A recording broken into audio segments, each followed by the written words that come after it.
আমার নাম ফয়সাল। আপনি কোরআনের এ কথাটা কিভাবে ব্যাখ্যা করবেন যে আল্লাহ সুবহানাহু ওয়া তাআলা হলেন সর্বজ্ঞ, তিনি অতীত বর্তমান ভবিষ্যতের সব কিছু জানেন?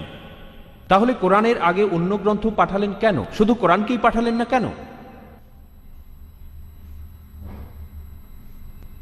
ভাই, আপনি প্রশ্ন করেছেন যে আল্লাহ সুবহানাহু ওয়া তাআলা কেন পবিত্র কোরআনকেই প্রথমে পাঠাননি, কেন তিনি আগে অন্যান্য কিতাবগুলি পাঠিয়েছেন তারপর কোরআন পাঠিয়েছেন।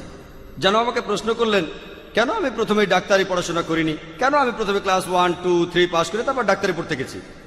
আপনাকে ধাপে ধাপে এগোতে হবে। কোরআনের আগে যেসব আসমানি কিতাব নাজিল হয়েছিল, আমি এক কথা আগেও বলেছি, সেগুলো একটা নির্দিষ্ট জাতি আর নির্দিষ্ট সময়ের জন্য পাঠানো হয়েছিল।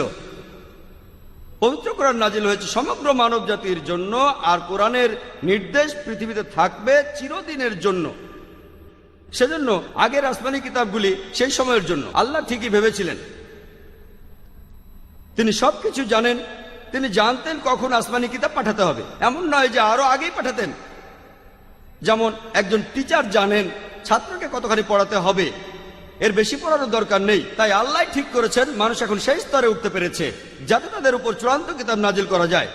আল্লাহ জানতেন যে তার আগের সময়টাতে নাজিল করা ঠিক হতো না, তাই আগের একটা আসমানি কিতাবও সংরক্ষণ করা হয়নি, শুধুমাত্র পবিত্র কোরআন বাদে। কারণ কোরআন সর্বশেষ এবং চূড়ান্ত আসমানি কিতাব। আর যদি কোরআনকে আল্লাহর বাণী হিসেবে প্রমাণ করতে চান, এটা 1400 বছর আগে প্রমাণিত হয়েছে, আজকেও প্রমাণিত হবে এবং আল্লাহর বাণী হিসেবে চিরকালই প্রমাণিত হবে ইনশাআল্লাহ। এবারের